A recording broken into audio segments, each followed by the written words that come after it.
So, everyone, welcome to the 10 a.m. panel on Sunday. How you doing? This is going to be about the role of religion in horror, and we will be discussing briefly a very important anniversary that is this year. But let's start with introducing our panelists. I want to start on the end. Oh, okay. Hi, my name is Hanako M. I'm the creator and host of the Fandom Hybrid podcast. We discuss a lot of pop culture things, including TV, shows, movies, and the fan convention scene here in Atlanta. Awesome. My name is Michael Collins. I'm the co-host and the theory prognosticator for said Fandom Hybrid podcast. I'm probably the newest person to the convention scene up here, but especially doing panels, like this is my first year doing like a ton of panels, so looking forward to it. My name is Anthony Liggins. I'm the assistant track director for this room in the media track. I am also a co-host of the Fandom Hybrid podcast. I was also a video game critic.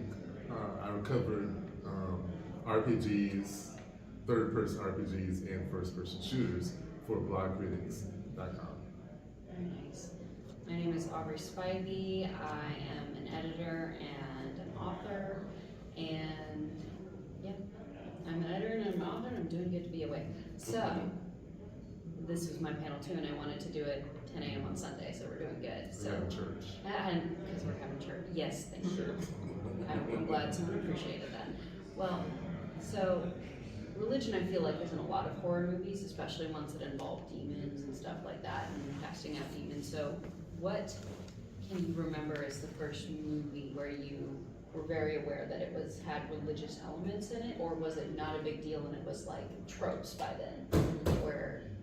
And not even first, maybe even favorite. Let's go with favorite instead. Favorite movie with religious themes in it.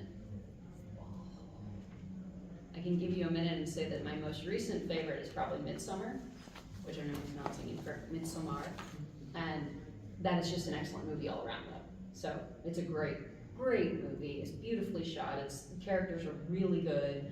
It's gross too, but so which put together things makes me think it's an awesome horror movie. So.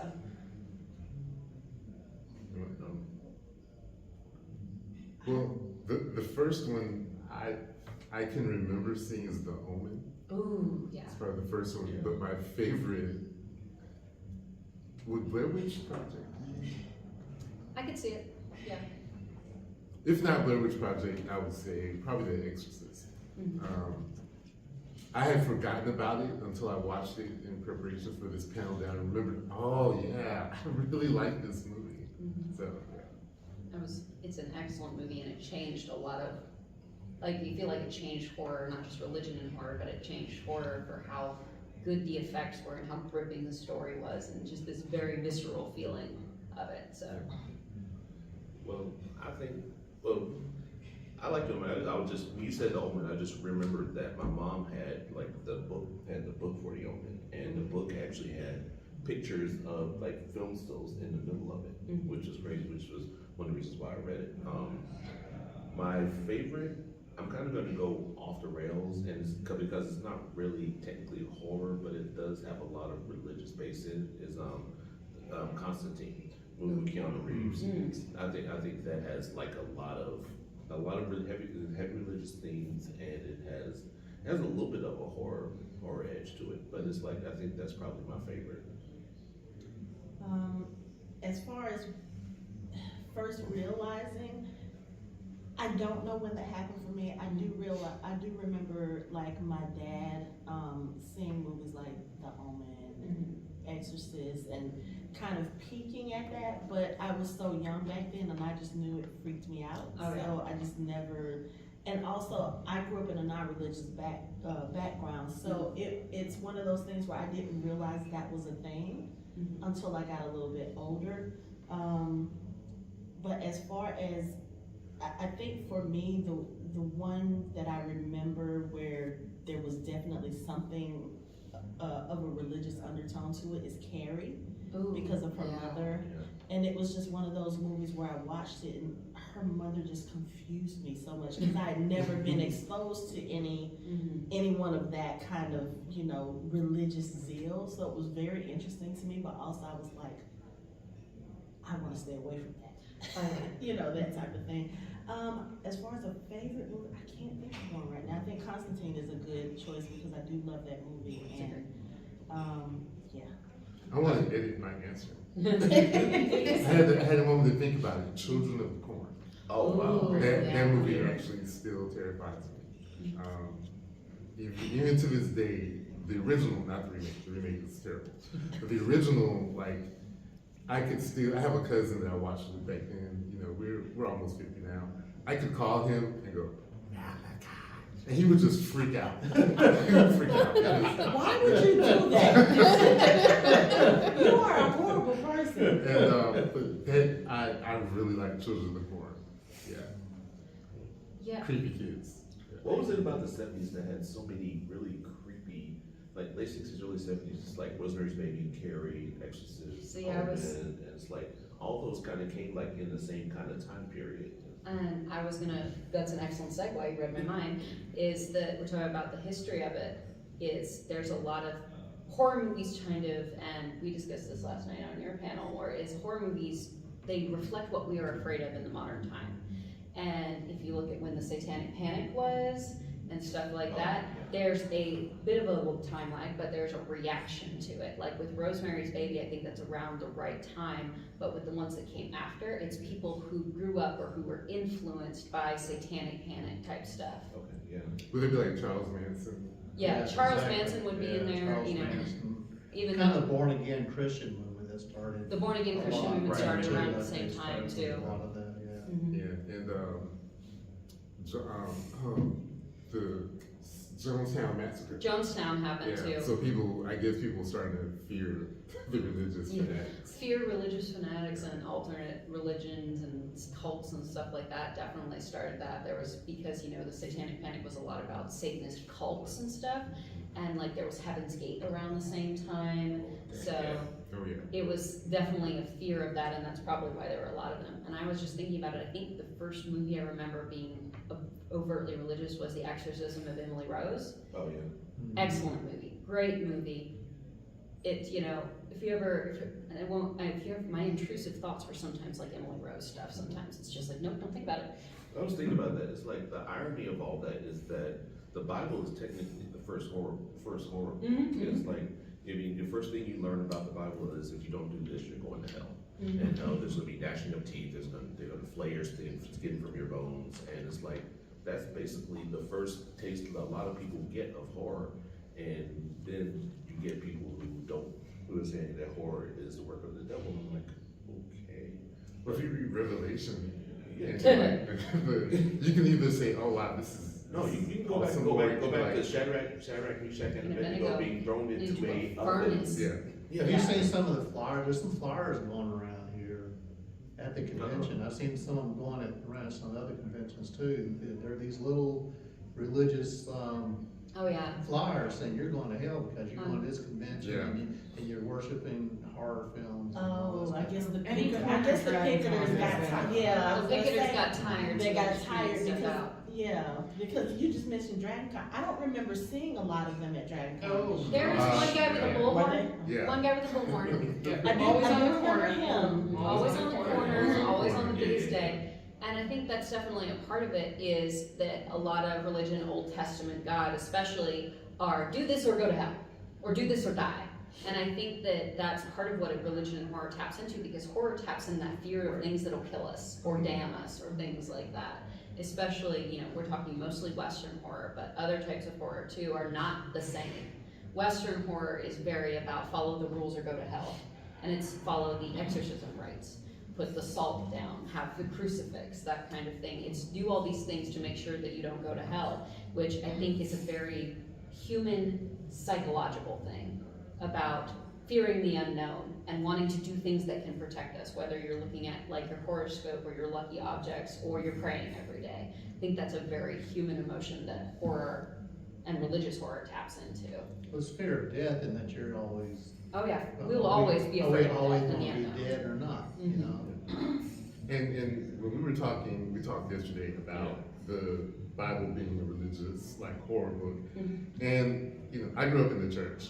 So it's hard for me to look at it that way now, even though I don't want to say reject the Bible, I just know what it is.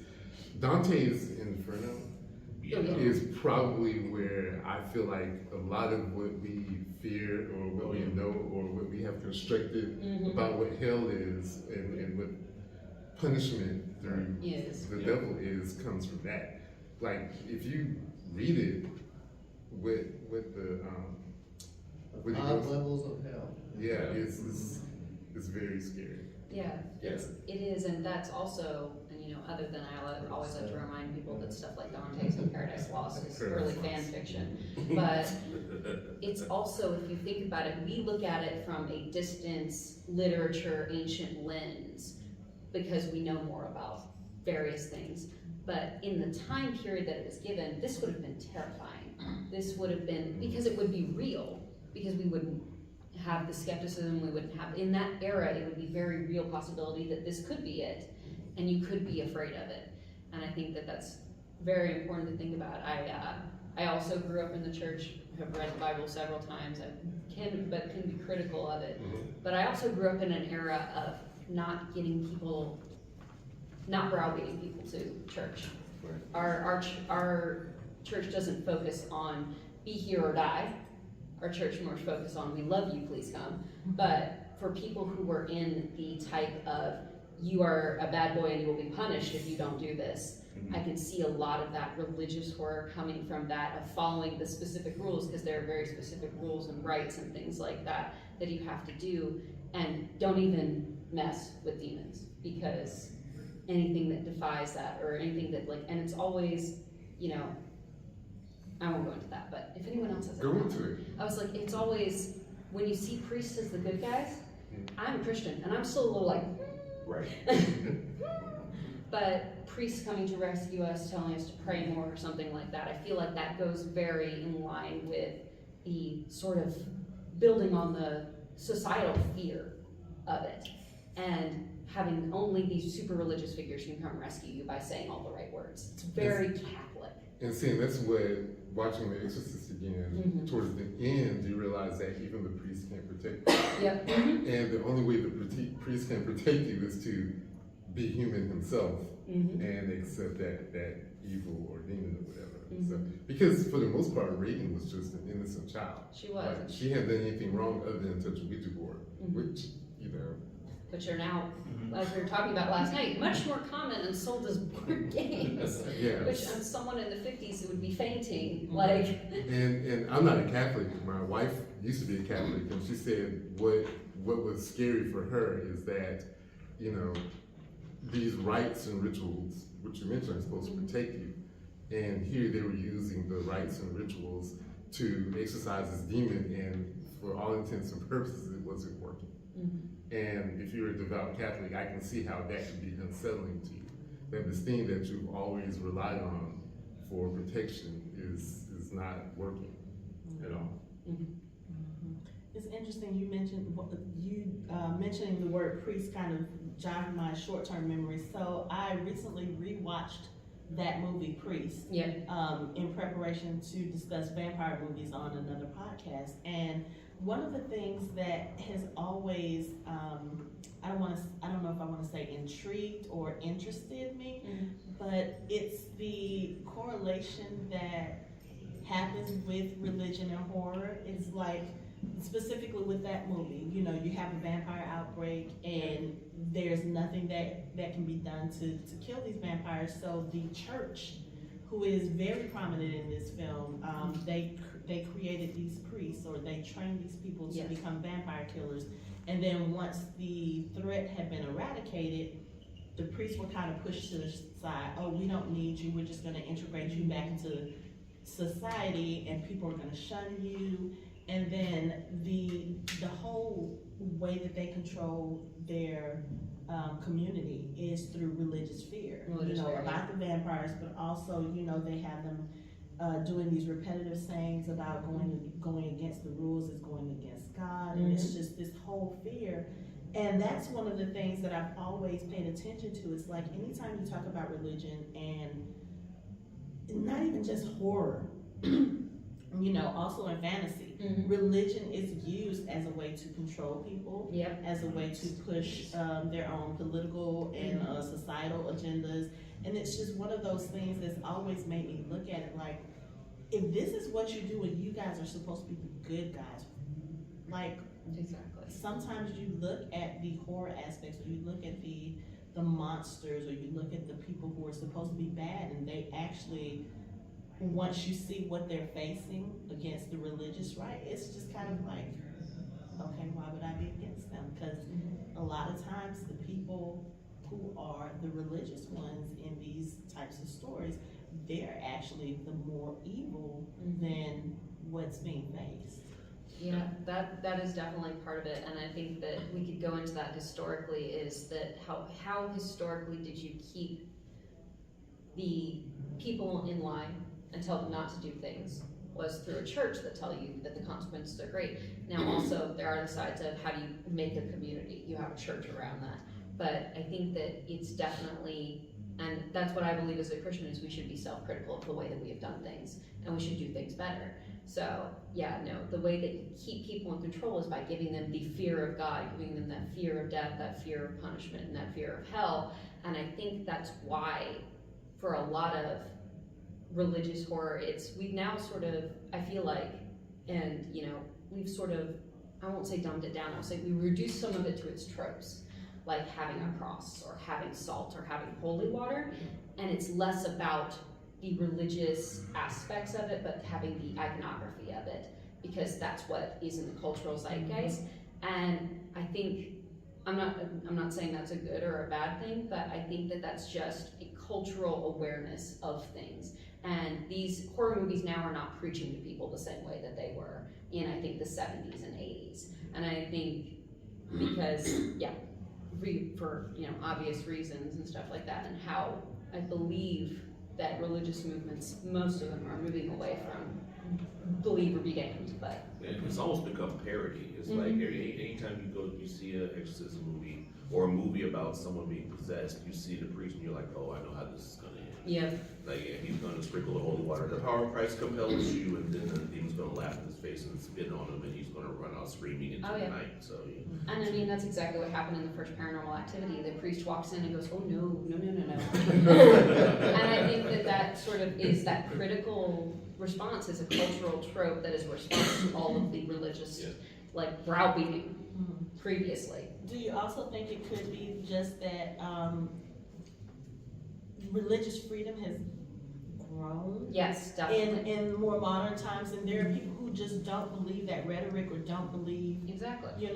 those things. So it's kind of like you can't browbeat someone who doesn't believe in your in your what you're giving. So it's kind of like, okay, yes, we will still have these symbols that represent something, but they just don't put it out there as it's a religious thing, like, okay, this has to do with, okay, vampires can't deal with the cross because they're afraid of God, or whatever the case is. It's like a lot of people don't believe in that whole thing, so it's kind of like, why would we put it there? Because your purpose as a filmmaker, as an artist, is to draw people in. If people are moving away from this whole religious, the grip that religion has had on these types of stories for so long, then it would make sense to not put it in there, or not put it in there as much, in order to not alienate your audience. That's exactly, it reflects the zeitgeist, the fear of the time. Anthony, you're gonna say something. Well, I was going to say, both of you brought up iconography, and I haven't had the chance to look it up, but I thought about it. There was a vampire movie, maybe one or two, where the people hold crosses, and the person will hold cross to, I don't remember if it was Dracula or not, and he looks at me, he's like, it doesn't work if you don't believe. And I love that, Friday Night Halloween. And so I love those moments that so goes much. to the point where it's not about the church, and it's not about the item, it's about the person, and whether or not they believe.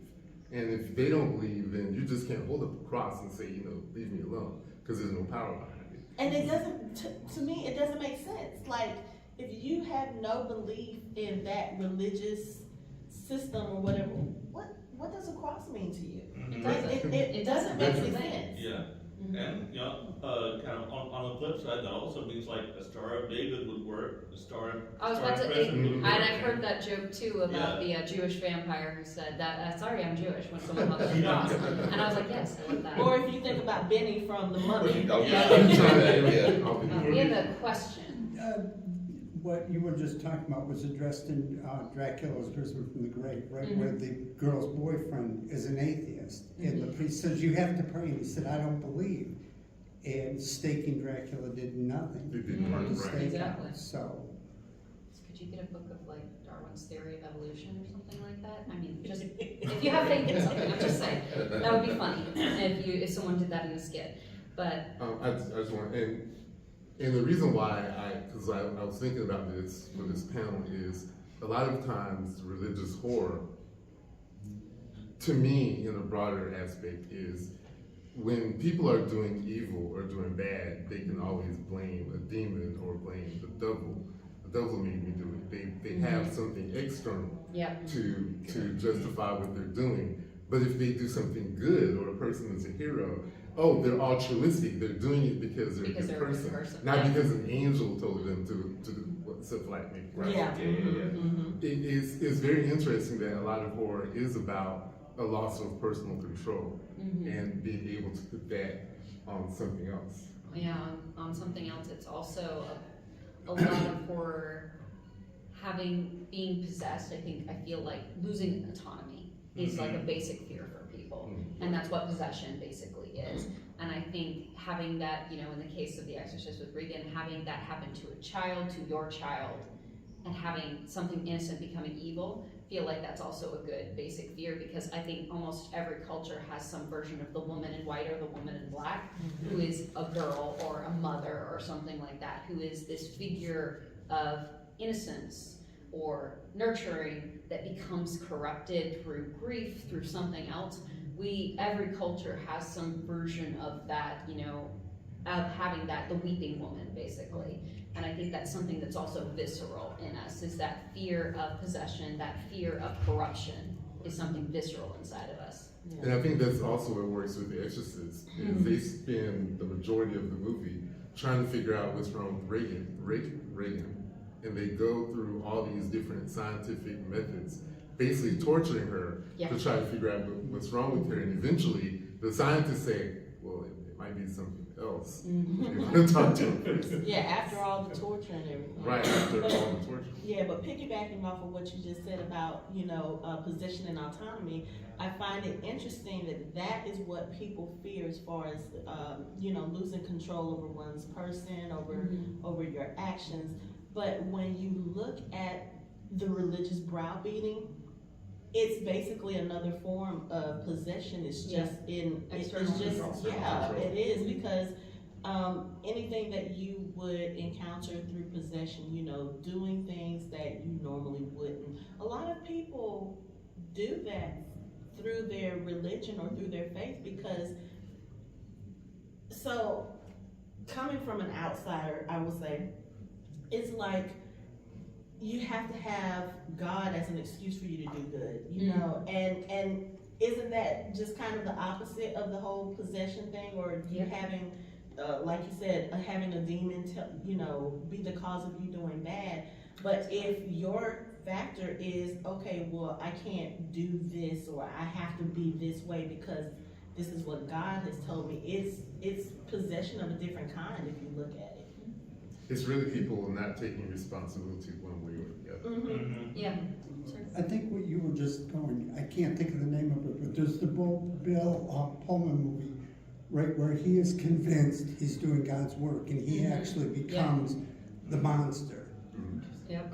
Oh, yeah, I know what you're talking about. I just can't think of the. Because he has his sons. Yeah, his sons, and the one son becomes conflicted because Bill Paxton. Yeah.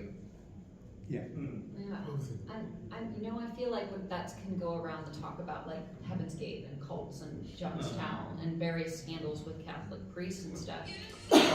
Also, there's the thing where it's like when people because I'm Baptist, and when people say they're speaking in tongues, that's basically kind of a type of possession. So it's like they're kind of just like picking and choosing types of possession that they want, and it's like who's to say? And thinking religiously, who's to say that you're actually being possessed by who you think you're being possessed by? Exactly. If you want to go there, I mean that's fine, but do you really know that you're being possessed by something holy or something evil? And it's like then people go into spasms, they go start dancing and things like that. It's like, just playing on what you're saying, can you really be sure that you're being possessed by somebody being possessed by a being who is actually good for you? And it's just like, because we're talking about religion, it's like, I was thinking about the serpent and the rainbow. It's like, voodoo is really big as far as that goes. And it's like, there was a whole, I was wholly scared of anything having to do with like chickens getting their heads cut off and anything like that. Like for a few years, I was like, I don't want to go to New Orleans because they're gonna get me. Like, Yeah, exactly. And I would love to do that, to transition to non-Christian religions, or to, how about Catholicism religions, because the way that they are portrayed compared to Christianity, and I know we're in the West and there's been a lot of monoculture until we get more multicultural, is they're portrayed like witchcraft, right? Or like something, I would maybe evil. We would go into evil, but something alternate, something spooky, something scary, like Voodoo and Santeria. Voodoo and Santeria, and even though a lot of Santeria is about God, as far as I understand, I could be wrong, but It's kind of a blended it's a blended, yeah. It's a blend of Catholicism and other traditions too, and it's like, but they make it into this like spooky thing, and it's like, it's the other of that, and they're just like, well, we've had sort of recently, I'd say in the last 5 years, a cultural resurgence of like Wicca and stuff like that, where it's more acceptable for people to like have crystals in their pockets or want to do their new moon rituals or something. And a lot of horror movies especially look on that as, that's where the monster comes from. Can be a pagan god or something like that. And I'm like, that's very biased, very culturally biased against religions that are not Catholicism or versions of Catholicism. Wicker Man. Wicker Man. There was a whole period in time when if people even thought you were a witch, You were burned. You were burned or drowned, and it's like, yeah, and it's like even going through slavery times, it's like all the slaves were browbeat into being Christian because they believed in whatever language they had when they were in Africa, and then they took the Bible and they actually took out all the books that talked about freedom and just left in the books about being subservient. So in that situation, who's really the monster? You know what I'm saying? It's like there's a whole lot of things that go into like religion and control, and it's just like everything else with like just being like getting in your mind, getting in your head, and telling you this is what you should do. And there's a whole subgenre of movies about voodoo where people come back from the dead, and that is the horror, is the religion itself, and not necessarily anyone doing evil. Right. And I would also think that, and Hallmark holidays kind of like tamed this down a bit, but Halloween, and not too many years ago, where my grandmother was telling me don't do Halloween stuff because that's from a different culture or we have turned it into a mass market thing. But Halloween and All Hallows Eve are marks of a different culture, of a different religion, that's why Halloween was so scary. That's why it was so spooky. And Friday the 13th, as it turns out, is actually, I believe, I don't know which religion it is part of, but it is a religious ceremony of cleansing and stuff like that, and it's a positive thing that we turned into a horror thing. I don't know if that was intentional with Friday the 13th or it was just spooky or what came first, but we've taken like Halloween used to be like an actual thing that people told you not to celebrate, in religious communities that they took very seriously as this being demonic or devilish or something like that. It's very commercialized now and very cute and very spooky and stuff like that. But there is, having the Christian religion that'll save you, and then having everything else which must be the demon type things.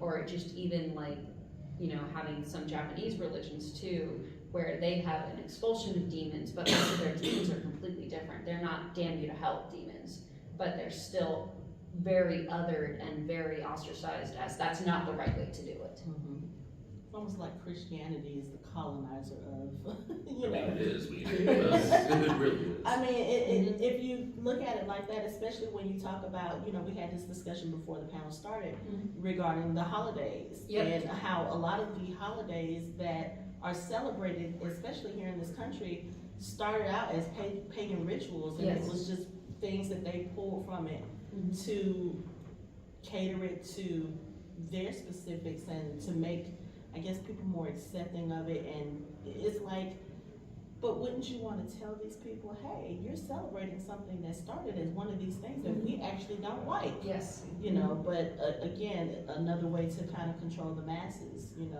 take something that's off the beaten path, make it a little bit more acceptable, and then just get everybody to do it. That was how they gained their attraction to the Christian belief, was they used these pagan holidays and they would kind of manipulate them so that they were more Christian beliefs or whatever, and they would form them around the same time in order to draw the people that were from those other religions. You're like moving resurrection to Easter, moving the birth of Christ to Christmas. Christmas, Yes. that definitely those types of things for sure, because if you look at Easter, there's nothing in the Bible about a rabbit, about eggs, about anything, but those symbols are fertility symbols. Yes. So those are from another culture entirely, but they get incorporated into a little bit of a monoculture. No worries. But so let's talk about films that are sort of post this critical. There's a surprise going on. We're talking about films that are more critical of religion as like a backlash to stuff that happened in like the 70s, 80s, and I looked it up. The Satanic Panic was actually in the 80s and 90s, so which one caused the other one? There's a good point to be made there. But the like post where everyone believes in it, so like we're talking exorcism, everyone sort of has this fear of God thing, this fear of demons thing, and then only God can save us thing. But then we're talking about something like The Witch, where it's control. It's like what I was saying, it's control over people, and it's a facade. I think that there has definitely been a big post-religious absolutism movement in stuff like The Witch. So if you can think of something that's sort of against all that movement, which I think we've mentioned a few, but I'm definitely thinking The Witch would be one of my top ones, where it's like, no, this was a facade, and if you haven't seen the movie, you probably have seen the movie by now, but it is a facade used to control people very specifically. Okay, it's like I can see the movie. It's like I can't think of it. It's like a preacher is like, well, yeah, I can't think of it. It's weird because you can see it like right in front of you, and you're just like, I can't call the name of it. I would say there's also some, I think, and M. Night Shyamalan is an interesting example to choose, but he had a movie called Devil, and it's called Devil, and everyone in the movie is like, no, I don't believe that. And there's like one or two people who are just like, who's like, yeah, no, this is a sign that the devil is coming, this is a sign that the devil is coming, and everyone's like, no, that's not real. That's not real.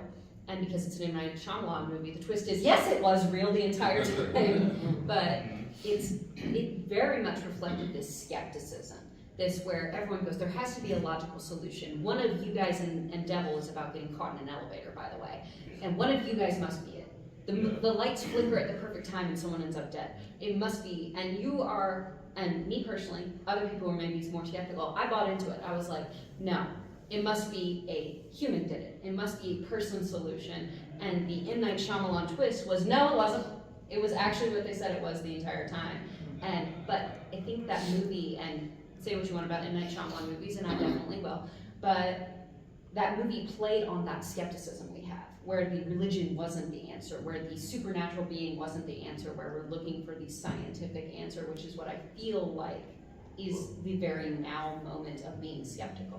When you bring up M. Night Shyamalan, he did the exact opposite in Signs. Exactly. Where he had a priest who had lost his faith, Mhm. and he was starting to get signs, even though, you know, the movie looks like it's about aliens, but it's really about him. Well, was she giving him signs from herself, or was someone speaking through her, giving him everything that he needed to know to defeat the aliens? Yeah. And he was a skeptic, and he did not, it basically brought him back to his faith.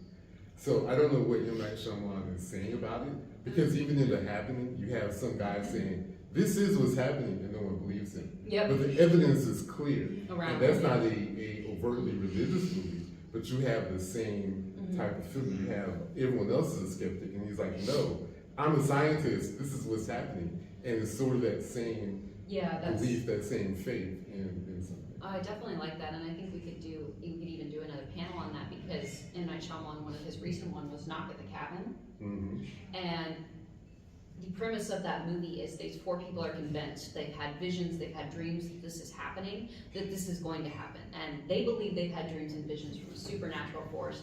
The family, who is basically their victims, the family of 2 dads and their daughter, they don't believe that, they think these people are crazy, and the whole suspension through the movie is, are they real? Do they have visions? Is this what we have to do to save the world?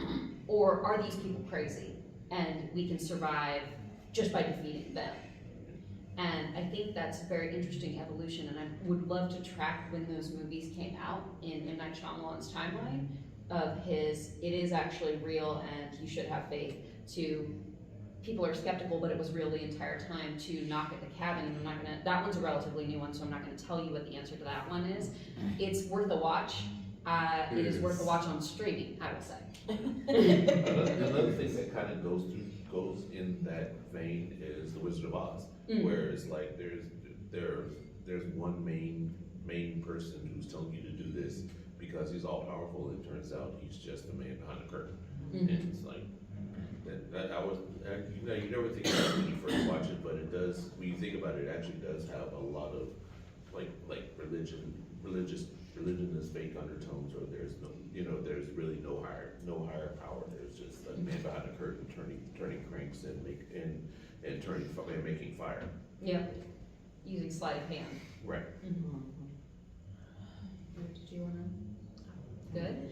All good? Well, I would love to talk about, if you can think of horror movies or examples of horror movies that are about a horror, a monster, that is a non-Christian religion. Something like The Grudge and The Ring are the first ones that come to my mind, because it's very, it's Japanese Shinto and that sort of belief. So if anyone can think of those and like discuss them. With the movie It with Roddy McDowell, it's the golem from the Jewish yeah, the religion. golem, yes.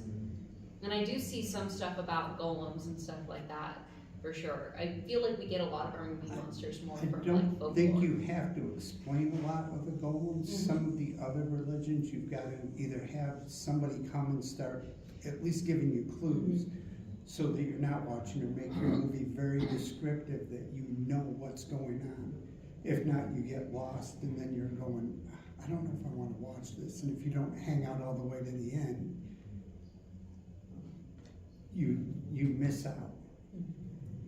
The two that I think of are Thinner, because it's not really a monster, but I guess so they kind of portray her as a monster. Yeah. And Dragging Me to Hell, which is very similar, and I think they're both Romani. Ah, interesting. That's I need to watch that. Dinner's Dragging Me to Hell is really good. Dinner's really good. Dragging Me to Hell is really Okay. good. So that's definitely some recommendations from them. I'm trying to think of, I don't even want to say this is around, like, no. I'm not gonna do that. St. Patrick's Day is still very Catholic, so Leprechaun? leprechaun, leprechaun. And I was about to say that's a low bar. But it wasn't originally a Christian religion, once again. That's true. Their It was religion incorporated. incorporated into, to bring the Irish into the Catholic religion. I think if you look at a movie like Cabin in the Woods, which if you know what the twist of that is, you know what the twist of that is.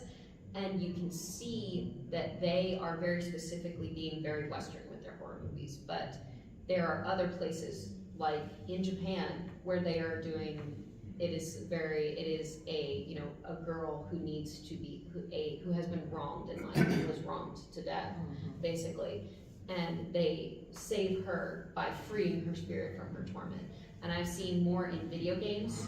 That sort of thing is where there's a spirit that needs to be freed from their torment or something like that. Or you need to solve why they died or something like that.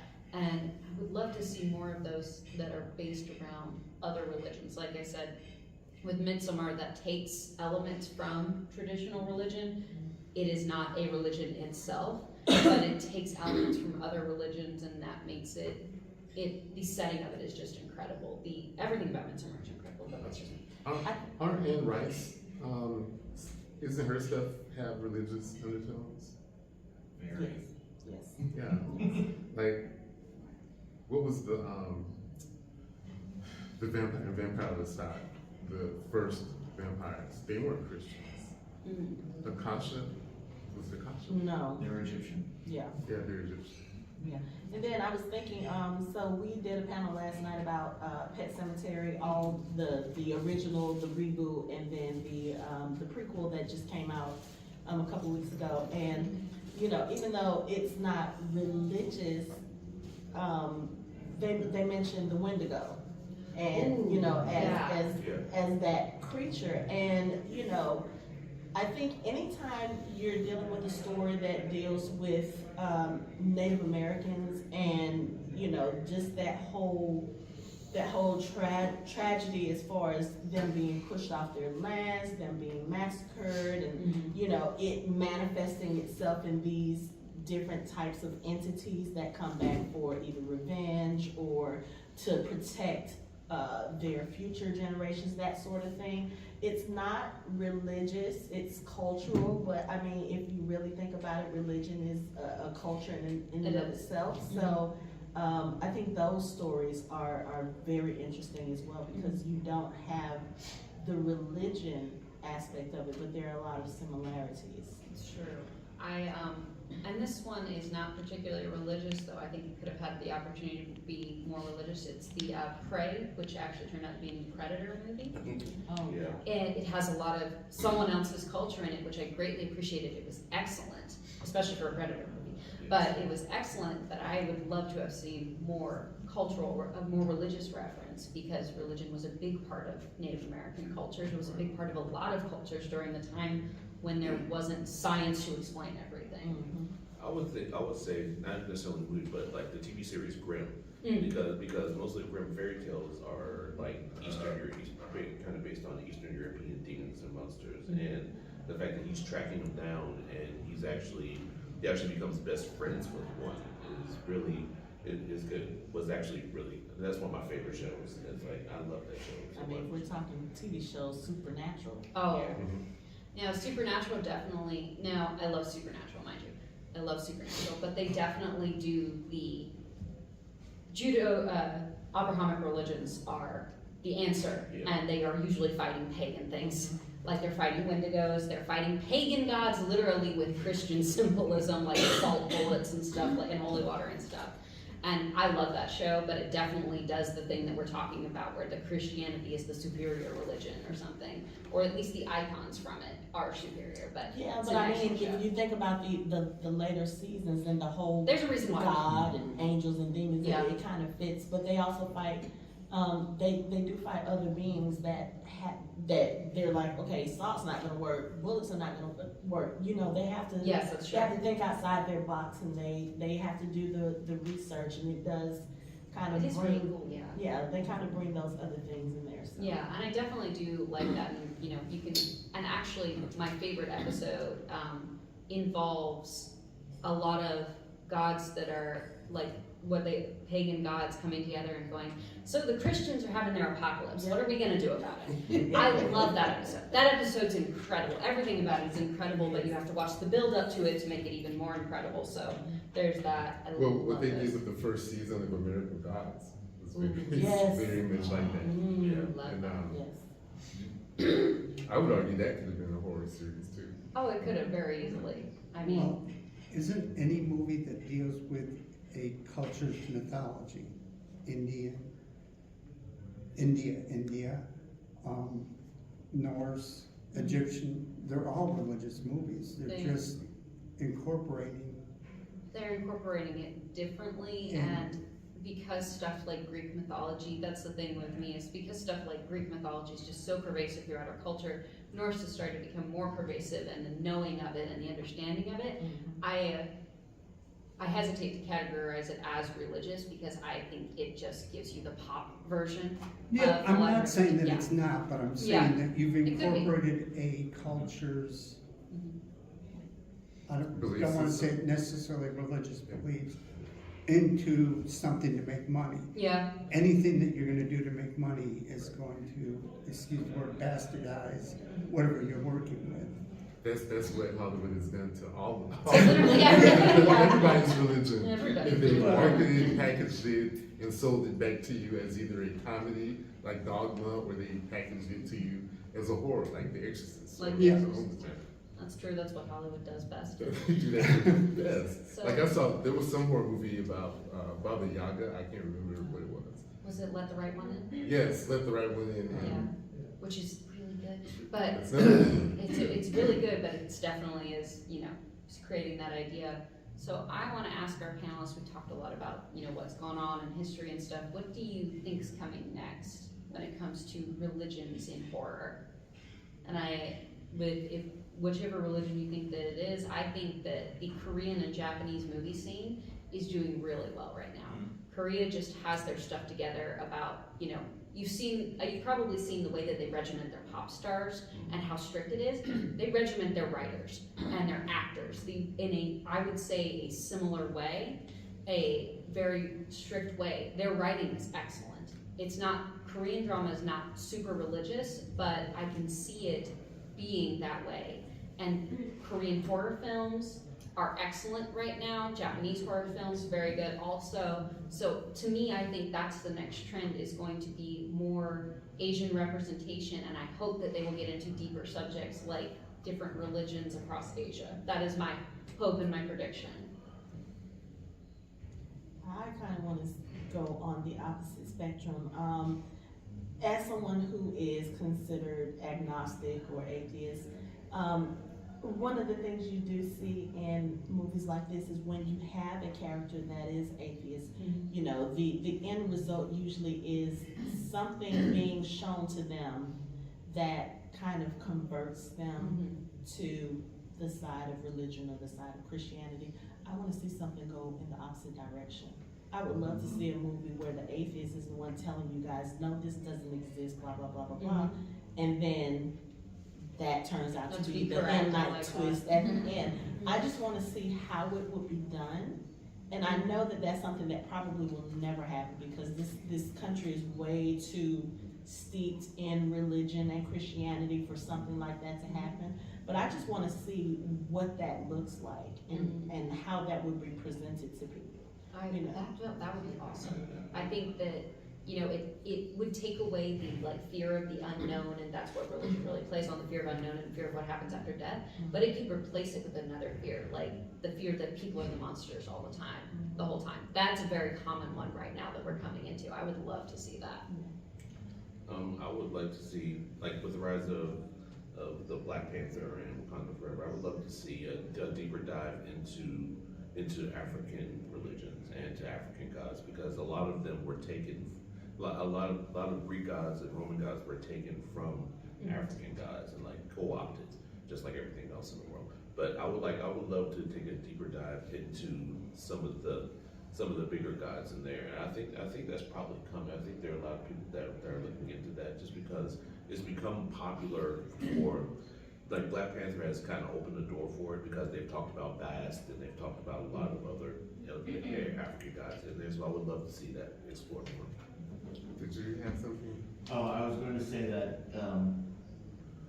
in the '80s there was a show that did exactly like you had mentioned, of kind of stripping away the supernatural aspect and showing that this is the rational of it. It was Scooby-Doo.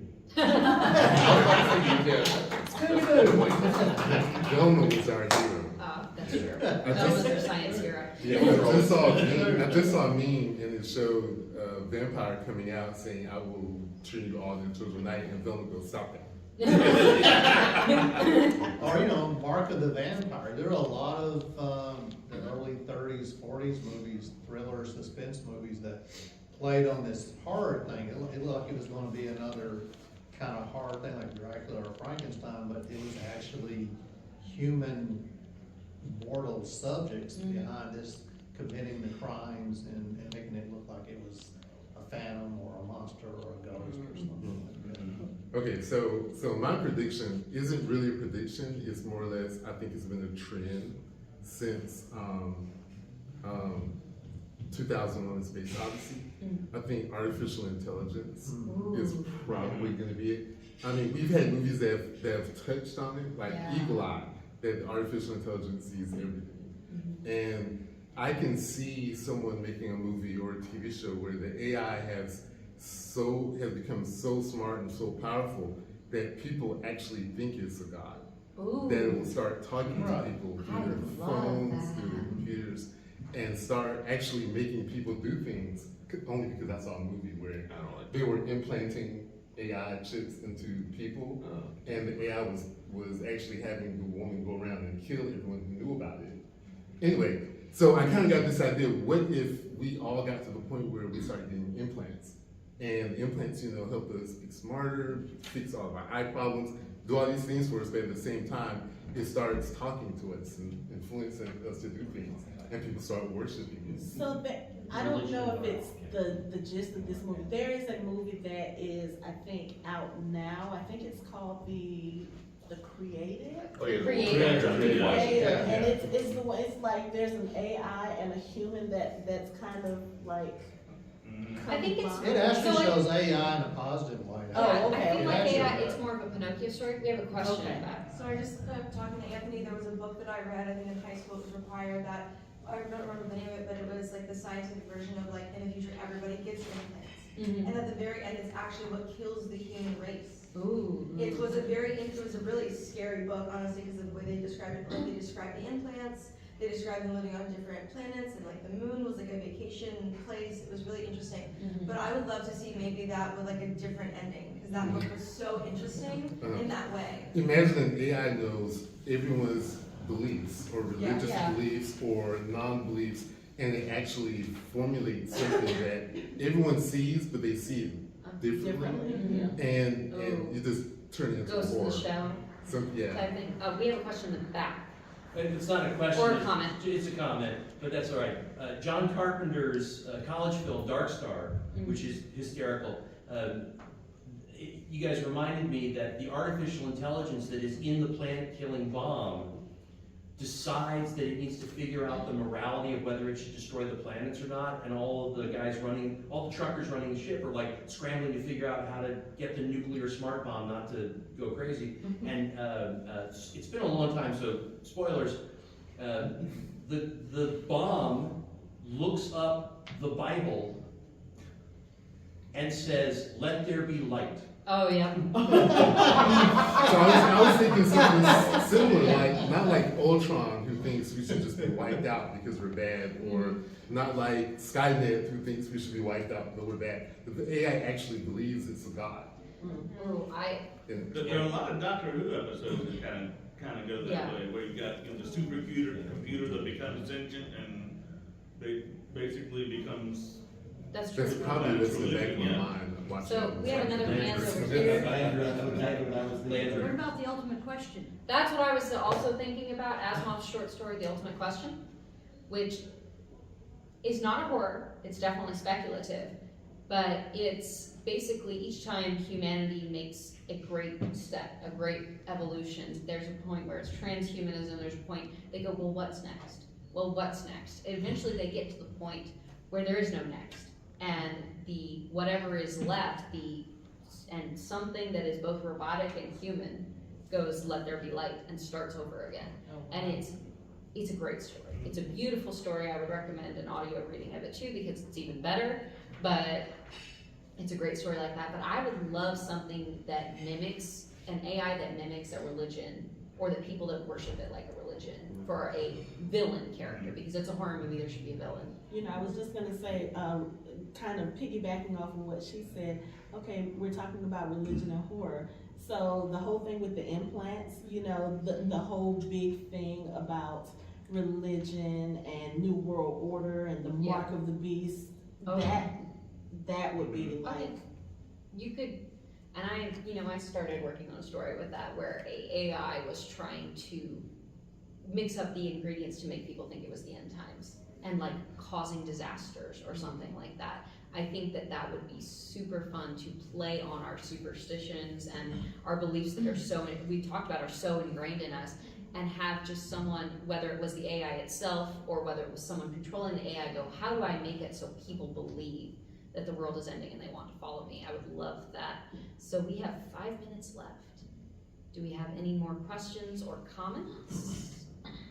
Well, just to point back on what you were saying about reverse roles of monster and villains, I don't know if we consider it a horror movie or not, but Sling Blade, you know, the killer in that is essentially what is done in a lot of horror movies. The maniacal killer in the middle ward gets released, but he gets released into a society that is actually hostile, and so he reacts to the hostile society. Really, is what he does. He's not hostile anymore, but the society is hostile. I feel like we're very into subversions right now, so I would love to see more subversions of it, of this sort of, you know, someone of a religious horror experience like that being subverted. The way you're talking about it, I would love that too. And I feel like The Witch does a good subversion of that too, even though, but you know, stuff like that. So. Frailty was the name of the movie. Yes. Yeah. And I like that movie because it sort of, I think it sort of leaves it ambiguous as to whether or not he was either a religious fanatic or he actually was seeing demons. Oh, I love that too. That was him. Love the ones that are critical of the motives, whether or not the motive is from on high or the motive is a person with greed. I love those because I feel like that's our experience with a lot of religion, and realizing that any institution with people in it can be corrupted. Did you have a comment? I was trying to think, when you were saying right where AI takes over, and I'll probably have the episode wrong, but there was a Star Trek episode right where the computer had provided for the people, and it became, they were worshiping the computer and studied this. Yeah, it's called Landru. Landru. Yeah. Well, we have a little under 3 minutes left. Any final thoughts from our panelists? I really think that religion is one of the keystones of horror, like subverting our cultures and making us fear the thing that we find comfort in is very scary.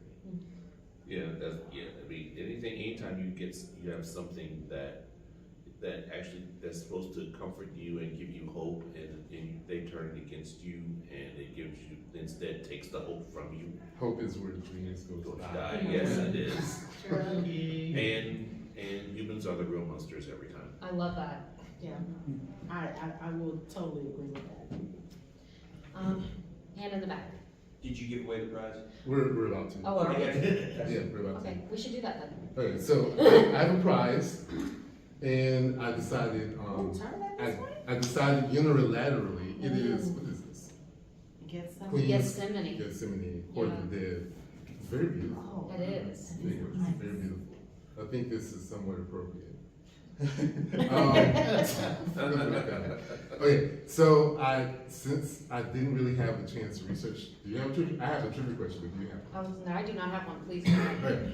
All right, so if this doesn't work, I'm sure someone in here knows the answer to this question. So, The Exorcist came out 50 years, wait, 50 years ago. 50 years ago. 50 years ago, this is the 50th anniversary. So, for almost all of those 50 years, The Exorcist, adjusted for inflation, is the highest grossing Warner Brothers film of all time. It was usurped this year by what movie? What movie is now number one? In Barbie? Warner Brothers, yeah, in box office. Is it Barbie? They have the answers. You know, I heard it She from the just- crowd. Oh, I didn't hear it. Barbie? Okay. It was Barbie. It was Barbie.